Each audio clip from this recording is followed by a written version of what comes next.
अगले। हेलो बच्चों, आप सबका स्वागत है अपने YouTube channel Swaraj public school 2024 पे। ठीक है बच्चों, हम यानी कि मैथ का चैप्टर 1 का कुछ थ्योरी हम कल पढ़ाए थे, जिसमें से उसका कुछ थ्योरी छूट गया था। उसका हम पार्ट 1 वीडियो बोले थे, कल भी कहे थे कि पार्ट 1, पार्ट 2, पार्ट 3 जितना भी होगा उतना वीडियो बनाते चलेंगे, जब तक यानी कि चैप्टर को थ्योरी से लेकर एक्सरसाइज सब कुछ सोल्व करेंगे यहाँ पे। ठीक है बाबू। उसके बाद में इसमें सबसे पहले कि कहने का मतलब है, पर पार्ट 1 वीडियो यानी कि बनाए थे जिसमें कुछ थ्योरी पढ़ाए थे, उसको सबसे पहले हम रिमेंबर यानी कि याद करा देते हैं। उसके बाद मैथ में आगे का थ्योरी हम पढ़ाएंगे पार्ट 2 में। इस तरह से पार्ट 3, पार्ट 4, पार्ट 5 आएगा। उसके बाद में इस चीज में हम पर्सनाली भी सोल्व करेंगे, जैसे यानी कि 10th में जो मैथ है, यानी कि बिहार बोर्ड में जो क्वेश्चन पूछा जाता है, यानी कि इसमें टोटल चैप्टर कितना है, 15 चैप्टर है। 15 चैप्टर में जो 10th का फर्स्ट चैप्टर जिसका नाम है वो वास्तविक संख्या है। क्या नाम है? वास्तविक संख्या है, यानी कि जिसको इंग्लिश में रियल नंबर्स बोलते हैं। इसमें से कम बोर्ड में 10 नंबर तक यानी कि 10 अंक का क्वेश्चन इसमें आता है, यानी कि 10 नंबर आ जाता है इसमें। ठीक, 10 नंबर का आ जाता है, यानी कि अभी के डेट में बोर्ड में यानी कहने का मतलब क्वेश्चन एक्स्ट्रा मिल रहा है, जैसे 50-100 क्वेश्चन दे रहा है, उसमें से एक छोड़ना है, एक बनाना है। तो अब रेशियो है तो कम से कम अभी के डेट में 20 क्वेश्चन इससे आ रहा है। तो अब शायद हो सकता है कि अब बोर्ड क्या कर रहा है, इसलिए 2025 वाला जो एग्जाम लेगा उसमें किस तरह से पूछ रहा है, उसको देखने के बाद नोटिफिकेशन जैसे मिलेगा हमको पता चलेगा। उसके बाद में हम जरूर वीडियो के माध्यम से बताएंगे आप लोगों को। ठीक है, तो सबसे पहले इसमें हम कल जो पढ़ाए थे उसको याद करा देते हैं। उसके बाद में कहने का मतलब है जो हम आज पढ़ाएंगे और बहुत अच्छे तरीके से समझाएंगे, ट्रिकली से समझाएंगे। अगर नहीं समझ आएगा तो कमेंट बॉक्स में आप लोग लिखिएगा, फिर उसका हम जवाब जरूर देंगे। ठीक है भाई, चलते हैं आगे। देखिए, सबसे पहले कल पढ़ाए थे हम अंक पढ़ाए थे। क्या पढ़ाए थे? अंक कितने होते हैं? टोटल अंक 10 होते हैं। कहां से अंक शुरू होते हैं? तो यानी कि 0, 1, 2, 3, 4, 5, 6, 7, 8 तथा 9 को हम क्या कहते हैं? अंक कहते हैं। यानी कि टोटल को जोड़ा जाए तो यानी कितना हो जाएगा? 10 हो जाएगा। यानी कि एक बार और लिख देते हैं कि और याद हो जाएगा। जैसे देखो 0, 1, 2, 3, 4, 5, 6, 7 तथा 7, उसके बाद 8 तथा 9। देखो तो अब जोड़ो तो अंक कितना हम 10 बताए थे। देखो ध्यान से 1, 2, 3, 4, 5, 6, 7, 8, 9 तथा 10। इसी को हम अंक कहते हैं। ये भी नोट में लिखाए थे कि सबसे छोटी अंक 0 होता है और सबसे बड़ी अंक क्या होता है? बड़ा अंक 9 होता है। यानी कि उसके बाद क्या होगा कि हम अंक पढ़ाए। अंक के बाद में क्या पढ़ाए? 1 नंबर में अंक पढ़ाए थे, उसके बाद में पढ़ाए थे संख्या। क्या पढ़ाए थे? संख्या। यानी कि संख्या होता क्या है? What is number. यानी कि संख्या किसे कहते हैं? यानी कि जो 10 अंक दिखाई दे रहा है इसी से हम मिलाकर संख्या बनाते हैं। यानी कि 2 या 2 से अधिक अंकों के समूह को हम क्या कहते हैं? संख्या कहते हैं। यानी कि संख्या का परिभाषा पूछे कि संख्या किसे कहते हैं, तो वो 2 या 2 से अधिक अंकों के समूह को संख्या कहते हैं। ठीक है बच्चों, समझ आ गया। उसके बाद संख्या कहां से शुरू होता है? तो सबसे पहले यानी कि संख्या 1, 0। देखिए तो इसमें अंक कितना है भाई? यानी कि 1 है, 0 है, 1 और 0, तो 1 और 2 कम से कम 2 संख्या है कि नहीं है? तो यानी कि 10। उसके बाद क्या हो जाएगा? 11 हो जाएगा, उसके बाद 12 हो जाएगा, 13 हो जाएगा। किसी का मोबाइल नंबर भी ले लो, घर का नंबर ले लो, गाड़ी का नंबर ले लो, उसको जितना दिखाई देता है। तो मान लो कि किसी भी घर मोबाइल नंबर लेगा, जैसे इसमें हम लिख देते हैं 74 8 20 50 706। यानी कि देख लो किसी का मोबाइल नंबर है, जैसे देख लो इसमें मोबाइल नंबर में कितना अंक है? 1 2 3 4 5 6 7 8 9 10 अंक है। यानी कि 2 या 2 से अधिक अंकों को हम क्या कहते हैं? अंकों के समूह को संख्या कहते हैं। समझ आ गया बच्चा? अब हमको उम्मीद है कि आप लोगों को समझ जरूर आ गया होगा। अगर नहीं समझ आएगा तो वीडियो को पॉज करके फिर से देख सकते हो। ठीक है, चलिए आगे देखते हैं। अंक के बाद में हम पढ़ाए थे परक्रिय संख्या। क्या पढ़ाए थे? परक्रिय संख्या। परक्रिय संख्या किसे कहते हैं? यानी कि नेचुरल नंबर। इसको हम इंग्लिश में क्या बोलते हैं? नेचुरल नंबर बोलते हैं। यानी कि गिनती की संख्या को परकीय संख्या कहते हैं। यानी बचपन में हम लोग क्या पढ़े थे? गिनती। गिनती कहाँ से पढ़े थे? यानी कि 1 से। 1 2 3 4 5 6 7 8 9 10 डॉट करते करते अनंत तक चले जाओ, वो सबको क्या हम बोलते हैं? परकीय संख्या बोलते हैं। तो ये भी नोट में बताए थे कि परकीय संख्या को 12 n से सूचित करते हैं। क्या करते हैं? 12 n से सूचित करते हैं। तो 12 n से सूचित करते हैं। उसके बाद में सबसे छोटी परकीय संख्या 1 होती है और सबसे बड़ा परकीय संख्या क्या होता है? अनंत होता है। जिसका कोई अंत नहीं हो उसको क्या कहा जाता है? अनंत कहा जाता है। ठीक है बच्चों, चलो उसके बाद में परकीय संख्या के बाद में पढ़ाए थे पूर्ण संख्या। तक बताए थे ना कि गिनती की संख्या को हम क्या कहते हैं? परकीय संख्या कहते हैं। तो इसी गिनती जहां से शुरू होता है ना 1 से, इसके पहले एक 0 लगा ना, तो इसी को क्या कहते हैं? पूर्ण संख्या कहते हैं। कौन संख्या कहते हैं? उसको हम पूर्ण संख्या कहते हैं। कौन संख्या? पूर्ण संख्या। अब देखो क्या कहते हैं उसको? हम पूर्ण संख्या कहते हैं। आगे देखते हैं पूर्ण संख्या, यानी कि एक और शर्त लिखाए थे सबसे इंपॉर्टेंट, जहां से क्वेश्चन बार बार पूछता है। यानी कि सभी परकीय संख्या पूर्ण संख्या है, परंतु सभी पूर्ण संख्या परकीय संख्या नहीं है। क्योंकि इसलिए कि परकीय संख्या 1 से शुरू होती है और पूर्ण संख्या 0 से शुरू होता है। कहां से शुरू होता है? 0 1 2। तो देखो तो पूरा परकीय संख्या इसमें मिल रहा है, उसका मतलब क्या बताए? पूर्ण संख्या इसमें मिल रहा है? नहीं मिल रहा है। इसलिए पूछा जाए कि सबसे छोटी परकीय संख्या किससे कहते हैं? सबसे छोटी परकीय संख्या क्या है? तो सबसे छोटी परकीय संख्या 0। क्या है? 0 है। सबसे छोटी परकीय संख्या 0 है। ठीक है बच्चों, चलिए कल का जो क्लास में मतलब क्या बोलते हैं कि जो थ्योरी में लिखाए थे उसको हम रिवीज करके समझा दिए। अगर नहीं समझ आए तो वीडियो को फिर से पॉज करके देख सकते हो। ठीक है बाबू, आगे चलते हैं। देखो बच्चों आगे, क्योंकि कल वाला जो उसको मिटा देते हैं, क्योंकि जवाब बच जाएगा तो इसमें समझाने में अच्छा रहेगा। क्योंकि अच्छा से समझना है, कोई दिक्कत नहीं है। कमजोर से कमजोर बच्चा भी है, उसको भी देखेगा तो उसको भी समझ आ जाएगा। साबिन उसको इजी वे में तोड़कर ही बताएंगे। यानी कि टोटल 15 चैप्टर है। 15 चैप्टर में यानी कि एक एक चैप्टर को हम पढ़ाएंगे, तो देखते चलना। अगर आप लोग लाइक सब्सक्राइब और उसके बाद में कमेंट बॉक्स में कुछ लिख कर भेजिएगा तो हमको क्या होगा? लाइक कीजिएगा तो हम मोटिवेट होंगे, आप लोगों के लिए मेहनत करेंगे। इसलिए आप लोगों से रिक्वेस्ट है कि ज्यादा से ज्यादा शेयर कीजिए और इस चैनल को इतना ग्रोथ करा दीजिए, इतना करा दीजिए कि आप लोगों के लिए हम हमेशा खड़ा उतरेंगे। ठीक है, इसके लिए कोई चार्ज नहीं लगने वाला है, फ्री ऑफ कॉस्ट। ऑल सब मतलब कि क्या बोलते हैं कि हम मैथ का कोशिश करेंगे कि 2025 से पहले लगभग वीडियो पूरा डाल दें। ठीक है बच्चों, ज्यादा से ज्यादा चैनल को सब्सक्राइब करा दीजिएगा। चलिए आगे देखते हैं इसका कौन सा मतलब कल के आगे का पार्ट कौन है? पार्ट 2 देखते हैं। पार्ट 2 में क्या है? देखिए सब पार्ट 2 का अगला थ्योरी का नाम क्या है? अगला थ्योरी में यानी कि सम संख्या। सम संख्या होता क्या है? यानी कि जिसको इंग्लिश में बोलते हैं इवन नंबर्स। क्या बोलते हैं इंग्लिश में? इवन नंबर्स बोलते हैं। ठीक है बाबू, चलो इवन नंबर्स देखो वो ऐसी संख्या जो 2 से पूर्णतः विभाजित होती है। वो विभाजित का मतलब नहीं समझ आया? अरे भाग देता है बाबू, भाग देता है, भाग उसी को बोलते हैं विभाजित। यानी कि भाग देके काट देना।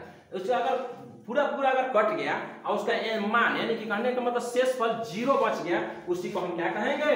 सम संख्या कहेंगे। ठीक है बच्चों, समझ आ गया? चलिए उसे हम क्या कहेंगे? सम संख्या कहेंगे। जैसे देखो 2 4 6 8 10 डॉट करते करते ये भी अनंत तक चला जाता है। यानी कि जिस संख्या में 2 से भाग लग जाए और उसका शेषफल 0 बचे, उसे हम क्या कहेंगे? सम संख्या कहेंगे। क्या कहेंगे? सम संख्या कहेंगे। चलिए कुछ इंपोर्टेंट है, यानी कि नोट जहां है वहां से वोट मिलेगा भाई ये, क्योंकि आप लोग एग्जाम बच्चों दोगे तो वहां पे नोट से क्वेश्चन ऑब्जेक्टिव में जो भी आएगा ऑब्जेक्टिव में जरूर मिलेगा मौका। यानी कि देखो ऑब्जेक्टिव में क्या होता है, यानी कि बेसिक चीज उठाता है, कोई वास्ट नहीं उठाता है। अगर ट्रिकली अगर बेसिक चीज को अगर पढ़ लिया ना तो कुछ नहीं है 10वां का 10 क्लास का बोर्ड है, 10th का जो बोर्ड है ना कुछ नहीं है, बहुत इजी वे में निकाल देगा। ठीक है बाबू, आगे देखते हैं नोट में क्या है। सम संख्या को अंग्रेजी में हम इवन नंबर कहा जाता है। यानी सम संख्या जो है उसको इंग्लिश में क्या बोलते हैं? इवन नंबर बोलते हैं। क्या बोलते हैं? Even number. ठीक है बाबू, चलो सबसे छोटी सम संख्या 2 होती है। क्योंकि 2 इसलिए होता है क्योंकि वो कहां से शुरू होता है? 2 4 6 8। अब देखिए अब 2 है तो कल एक और भी बात बताए थे, आभास संख्या। आभास संख्या में क्या था? एक या स्वयं को छोड़कर किसी दूसरे संख्या से भाग नहीं लगा, उसे क्या कहते हैं? आभास संख्या कहते हैं। तो एक 2 देखो 2 सम संख्या भी है छोटू। देखो बच्चा यहाँ पे जो दो क्या है, सम संख्या भी है और क्या है, आभास संख्या भी है। तो ध्यान से देखना है, ऑप्शन में अगर आभास संख्या आ जाए, सम संख्या नहीं है तो आभास संख्या को मारना है, अगर सम संख्या आ जाए आभास संख्या नहीं तो असम संख्या को मारना है। इस पे ध्यान देना अच्छा से बच्चों, ठीक है। चलो उसके बाद में नोट में सबसे छोटी सम संख्या क्या होती है, 2 होता है। कौन क्या होता है, 2 होता है। उसके बाद में सबसे बड़ी सम संख्या अनंत होता है। सबसे बड़ी सम संख्या क्या होता है, अनंत होता है, ठीक है। चलो समझ आ गया होगा, हमको उम्मीद है कि आप लोगों को सम संख्या समझ आ गया। अगर नहीं समझ आया होगा तो प्लीज रिक्वेस्ट है कि फिर से बच्चों इस वीडियो को पॉज करके देख लेना, आज जरूर समझ आ जाएगा। नहीं समझ आएगा तो कमेंट बॉक्स में लिखना, हम उसका जवाब जरूर देंगे, ठीक है। चलो आगे देखते हैं विषम संख्या, यानी कि विषम संख्या ऑड नंबर्स। क्या है, विषम संख्या है ऑड नंबर्स, जिसे कहते हैं, यानी कि विषम संख्या किसे कहते हैं। सबसे देखो विषम संख्या का परिभाषा के साथ साथ उसको हम उदाहरण से बताएंगे, ठीक है। थोड़ा विषम संख्या से पहले थोड़ा सम संख्या के बारे में चर्चा करते हैं। देखो अब कहे सर विभाजित हो जाना, यानी विभाजित और भाग होना नहीं समझ रहे हैं। जैसे देखो ना छोटू, 2 है, अगर 2 में 2 से भाग दो तो कितना हो जाएगा, 1, 2 कट जाएगा, यानी कि 0 शेष फल कितना बच गया, 0 बच गया। अरे 4 ले लो, 6 ले लो, 6 में देखो ना 2 से 2 तिहाई 6। उसके बाद में क्या बोलते हैं 8 में हम 2 से भाग 2 चौका 8। तो हम क्या करते हैं, यहाँ भाग देते हैं, कटाते नहीं, यानी भागे देते हैं कटा के। देखो कैसे कि हम इसे 2 से इसमें भाग देते हैं, यानी कि 2 के पहले कितना तक पढ़ेंगे कि 8 आ जाएगा। तो 2 का 2, 2 दूना 4, 2 तिहाई 6, 2 चौका 8। देखो 4 मतलब कट गया कि नहीं कट गया। इसी को हम कौन संख्या बोलते हैं, सम संख्या बोलते हैं, ठीक है। आगे आते हैं विषम संख्या, यानी ऑड नंबर। ऑड नंबर यानी विषम संख्या जो होता है, मतलब कि ऑड नंबर जो विषम संख्या है उसका हम परिभाषा समझेंगे, प्लस में उसको पहचानने का ट्रिक भी समझेंगे। क्योंकि देखो हम परिभाषा तो अक्सर पढ़ा देंगे, यानी इसमें है ठीक है हम लिखा दिए, याद कर लेगा।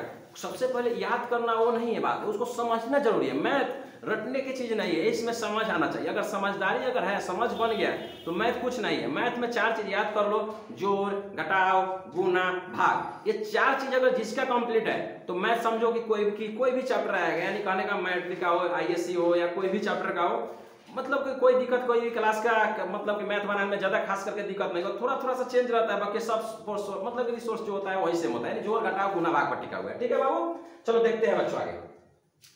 सबसे पहले विषम संख्या यानी ऑड नंबर्स, जैसे वो ऐसी संख्या है जो 2 या 2 से पूर्णतः विभाजित नहीं होते हैं, उसे हम क्या कहते हैं, विषम संख्या कहते हैं। 2 से, यानी कि जो संख्या 2 से विभाजित यानी भाग नहीं लगे, उसे हम क्या कहते हैं, विषम संख्या कहते हैं।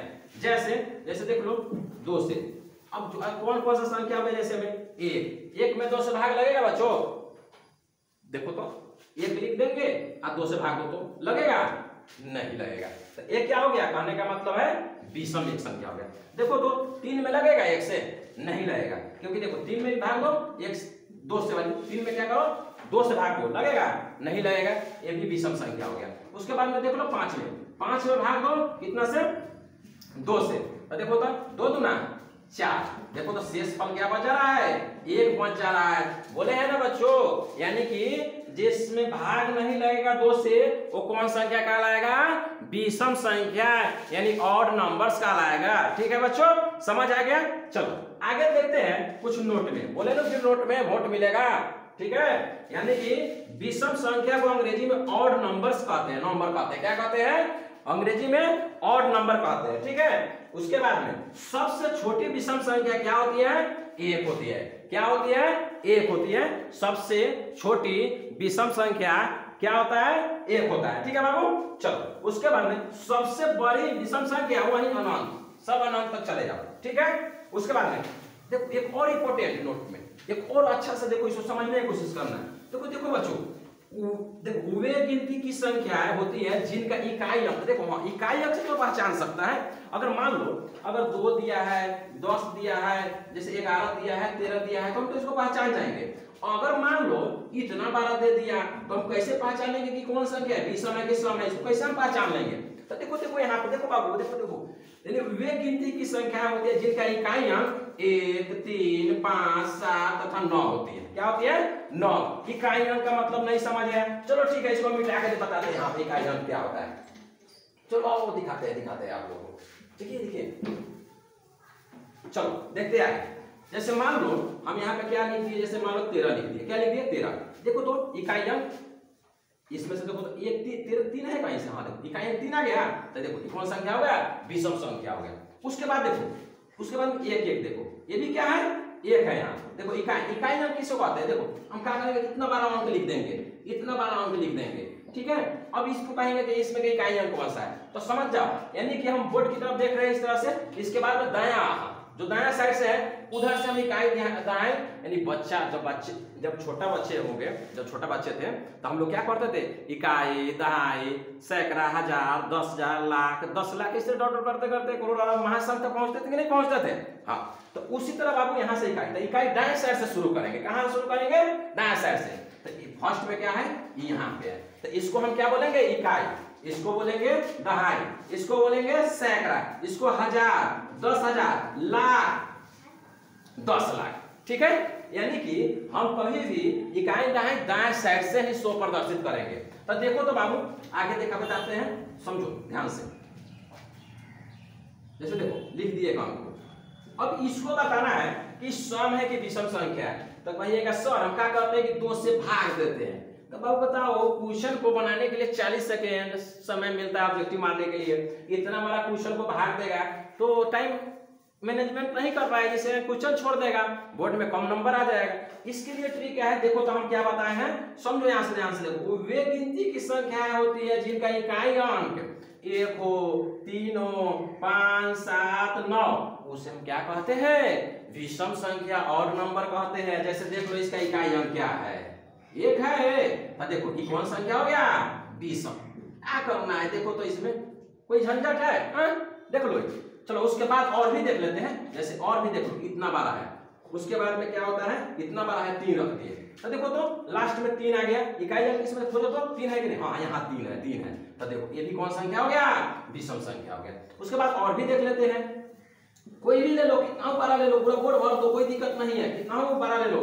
उसके बाद में हम क्या करते हैं? 5 1 रख देते हैं। तो देखिए तो इसमें 5 है कि नहीं? हाँ है। चलो ये भी कौन संख्या हो गया? विषम संख्या हो गया। कौन सा संख्या हो गया? विषम संख्या हो गया। चलो बच्चों समझ तो आ गया होगा विषम संख्या किसे कहते हैं, कोई दिक्कत होना नहीं चाहिए। उसके बाद में 7 है, 9 है, तो याद कर लेना है कि 1 3 5 7 तथा 9 जिस संख्या के अंत में रहेगा उसे हम इकाई अंक हो, उसे हम क्या कहते हैं? विषम संख्या कहते हैं। कोई दिक्कत? चलो बच्चों समझ में आ गया होगा। आगे देखते हैं। एक और इंपोर्टेंट है, क्या होता है कि बोर्ड में पूछ जाता है 1 से 100 के बीच में विषम संख्या बताए कितना होता है, तो बड़ी दिक्कत हो जाता है। अब उसको निकालने के लिए 1 से 100 तक लिखेंगे। अरे 1 से 100 तक लिखेंगे, 1 से 100 तक लिखेंगे तो लिखते लिखते रह जाएंगे, क्योंकि 40 सेकेंड में बाबू क्वेश्चन बनाना है। तो क्या करना है, उसका ट्रिक दिया जाता है। तो हम क्या किए हैं कि नोट में इस चीज को हम लिख दिए, और उसके बाद में क्या होगा, नोट में याद कर लो, और उसके बाद जैसे ही मैथ आएगा उस मैथ में पढ़ाएंगे, हिसाब में एक्सरसाइज सब सोल्व करेंगे तो हम बता देंगे कि कैसे 1 से मतलब क्या बोलते हैं 1 से 100 के बीच में 85 ही विषम संख्या कैसे होता है, इस चीज को हम समझा देंगे। कोई दिक्कत बच्चों नहीं। चलो अभी बेसिक है, थ्योरी को क्या करना, नोट बना के कॉपी में अच्छा से इसको लिखते चलो, ठीक है। जैसे देखो 1 से 100 के बीच में विषम संख्या पूछेगा, 1 से 100 के बीच में क्वेश्चन अगर पूछ दे कि कुल कितने विषम संख्या होते हैं, तो कितना बताएंगे बाबू, 50। कितना बताएंगे, 50। 50 कितना बताएंगे बाबू, 50 50। याद कर लो। तो भाई 50 होगा, तो सम संख्या पूछ दो तो कितना होगा, तो सम संख्या भी कितना हो जाएगा, 50 हो जाएगा। कोई दिक्कत? चलो समझ में आ गया होगा। आगे देखते हैं, एक और है थ्योरी।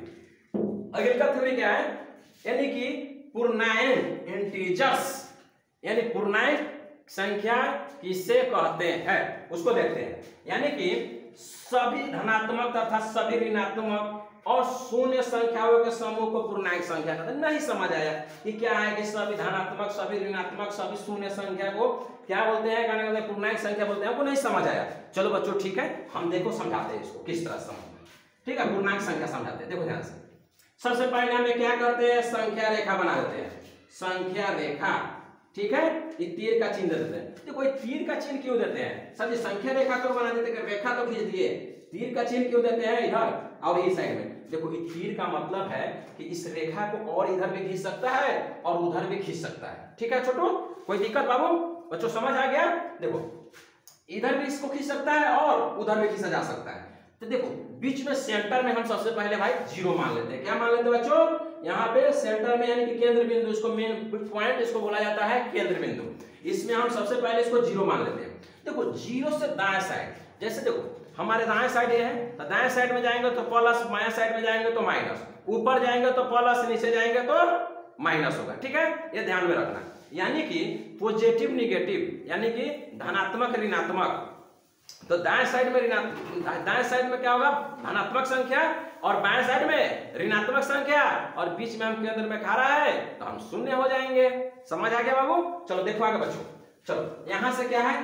1 2 3 4 गो रेखा पर चार गो रेखा पर दे दिए, इसमें 1 2 3 4 लिख दिए, और डॉट डॉट करते और नॉन तक ले इधर जा सकते हैं, और उसके बाद में इधर से -1 -2 -3 -4 डॉट डॉट करते करते यहाँ कहाँ था? माइनस और नॉन तक जा सकते हैं।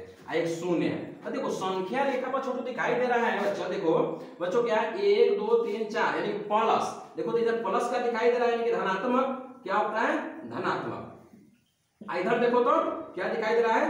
ऋणात्मक दिखाई दे रहा है। क्या दे रहा है? ऋणात्मक। और बीच में वही बच गया है तो इसको हम क्या बोलते हैं? शून्य बोलते हैं। तो यही ना बात यहाँ परिभाषा में लिखाया गया कि सभी धनात्मक यानी कि इस साइड वाला ले लो, और सभी ऋणात्मक इस साइड वाला ले लो, और क्या करो? शून्य यानी कि जीरो को शामिल कर दो। इसी को हम क्या कहेंगे? पूर्णांक संख्या कहेंगे। बच्चों समझ आ गया? अगर नहीं समझ आएगा तो फिर से क्या करना? वीडियो को पॉज करके देख लेना, अच्छा तरह से समझ आ जाएगा। अगर वो भी नहीं, अगर उसके बाद भी नहीं समझ आया तो कमेंट बॉक्स में लिखना, उसके बाद में फिर से कोशिश करेंगे कि इसे और इजी वे में समझाने का कोशिश करें। ठीक है बच्चों, चलो आगे देखते हैं। देखो एक और है, क्या है कि अधिकतर थ्योरी में एक और है परिमेय संख्या, जो लगभग हमको लगता है कि 10 क्लास का यानी 10th बोर्ड का लगभग रिलेटेड उससे पहुंचने वाले हैं, क्योंकि अब यहाँ से क्वेश्चन ज्यादा बनता है खास करके। तो अच्छा से समझना परिमेय संख्या किसे कहते हैं। ठीक है, सबसे पहले क्या करते हैं कि अपना स्पेस बना लेते हैं जगह, ताकि समझाने में भी अच्छा रहेगा। चलो देखते हैं। चलो बच्चों, चलो परिमेय संख्या समझते हैं। ठीक है, देखो परिमेय संख्या किसे कहते हैं? जिसको हम इंग्लिश में क्या बोलते हैं? रेशनल नंबर्स बोलते हैं। परिमेय संख्या को याद करो बच्चों, परिमेय संख्या को इंग्लिश में रेशनल नंबर बोलते हैं। क्या बोलते हैं?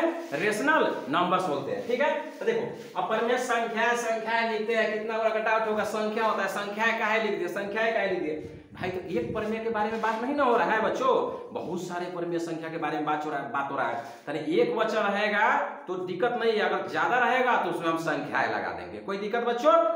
कोई दिक्कत बच्चों? चलो आगे देखते हैं। देखो परिमेय संख्या किसे कहते हैं? यानी वो ऐसी संख्या जो p/q के रूप में हो, जहां q बराबर नॉट 0 हो, तो उसे हम परिमेय संख्या कहते हैं। नहीं समझ आया? देखो बाबू, परिमेय संख्या जो होता है ना, परिमेय संख्या वो हमेशा p/q के रूप में होता है।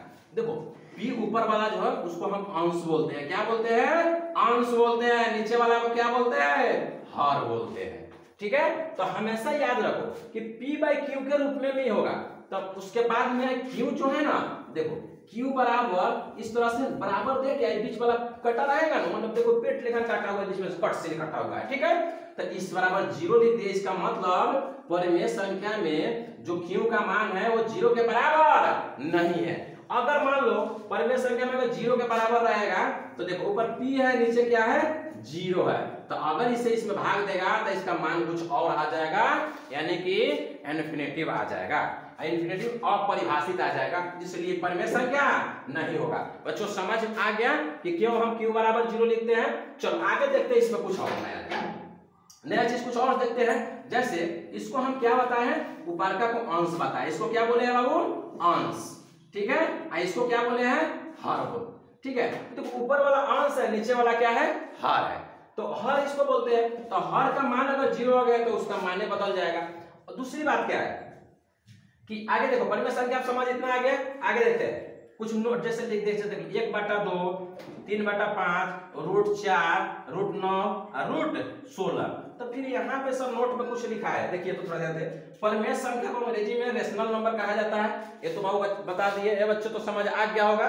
ठीक है, आगे देखते हैं। परमेय संख्या p/q के रूप में होता है, ये भी चीज यहाँ बताया है कि p/q के रूप में होता है। परमेय संख्या में हर का मान हर बताया है, देखो ध्यान से देखो, हर यही ना क्यों को हर कहते हैं। तो हर का मान क्या होता है? शून्य, ये नहीं होता है, यानी कि 0 के बराबर नहीं होता है। एक और लिखे हैं नीचे पेमेंट, यानी कि नीचे देखो नोट नंबर 4 में, परमेय संख्या कभी रूट में नहीं होता है। तब फिर कहिएगा सर जी ना इंसाफी कर रहे हैं। देखिए तो यहाँ √4 लिख दिए हैं, यहाँ √9 लिख दिए हैं, यहाँ √16 लिख दिए हैं, तो ये तो कलम में गलत हो गया। तो नहीं बच्चों नहीं, देखो रूट में नहीं होता है, सही बात है, परमेय संख्या रूट में कभी भी नहीं होता है, क्योंकि ध्यान से देखो √4 है, तो 4 का देखो तो पूर्ण वर्ग है कि नहीं, और मूल निकल सॉरी 2 लिखा गया, चलो 4 है, 4 का पूर्ण वर्ग निकलेगा, 4 का कितना हो जाता है वर्गमूल? 2 हो जाता है। कितना हो जाता है? 2 हो जाता है। उसी तरह 9 का देखो तो कितना हो जाएगा? 3 हो जाएगा। उसी तरह 16 का 4 हो जाएगा। इसी में थोड़ा देखिए तो √2 का वर्गमूल निकलता है? नहीं निकलता है। इसे हम कौन संख्या कहते हैं? अपरमेय संख्या कहते हैं, जो अगला थ्योरी में हम इसको पढ़ाएंगे। अगले थ्योरी अपरमेय संख्या जब पढ़ाएंगे तो यहाँ समझा देंगे। ठीक है, तो अब समझ आ गया। तो कभी भी बोर्ड में क्वेश्चन आए तो रूट में रहे तो घबराने की जरूरत नहीं है, सबसे पहले उसका वर्गमूल निकालना। वर्गमूल अगर वर्गमूल निकालना उसके बाद वर्गमूल न निकले तो अब उसके वो अपरमेय कहलाएगा। अगर वर्गमूल निकल जा रहा है तो उसे हम क्या बोलेंगे बच्चों? परमेय संख्या बोलेंगे। समझ आ गया? तो कहिएगा सर p/q के रूप में बोले है ना परमेय संख्या? अरे p/q के रूप में बोले हैं, तो चलिए तो भाई साहब तो 2 है, तो 2 परमेय संख्या होगा, क्योंकि देखिए तो 2 तो दिया है परमेय संख्या, p/q के रूप में तो नहीं है। हम तो कहेंगे है, तो हाँ सही में परमेय संख्या है। अगर जिसके अंक देखो ऊपर 2 दिया है तो इसके नीचे कुछ नहीं है, तो समझ जाओ, दिमाग में रखो 1 है, तो देखो तो ऊपर p आ गया और नीचे q आ गया, देखो तो परमेय p/q के रूप में आया कि नहीं आया? इसी को हम क्या कहेंगे? परमेय संख्या कहेंगे। समझ आ गया बच्चों? चलो, परमेय संख्या अगर नहीं समझ आया होगा, अगर कोई भी अगर इसमें का टॉपिक में प्रॉब्लम हो तो कमेंट बॉक्स में लिखना, हम उसका जवाब जरूर देंगे। ठीक है बच्चों, आज इतना ही रहने देते हैं, फिर कल के क्लास में इसके आगे का थ्योरी पढ़ाएंगे। ठीक है, आप लोगों से रिक्वेस्ट है, यानी कि कहने का मतलब कि मेरे चैनल को जल्द से जल्द सब्सक्राइब करा दें, और उसके बाद क्या बोलते हैं कमेंट बॉक्स और लाइक, कमेंट बॉक्स में कुछ लिखो, उसके बाद में क्या होता है लाइक भी करो, क्योंकि लाइक करोगे तो मोटिवेट मिलेगा, हमको भी अच्छा लगेगा, तो उसके बाद में हमको भी पढ़ाने में मत करके बोलते हैं कि हमको भी मन लगेगा, तो हम अच्छे वीडियो और अपलोड करेंगे। चलो, जय हिंद, जय भारत।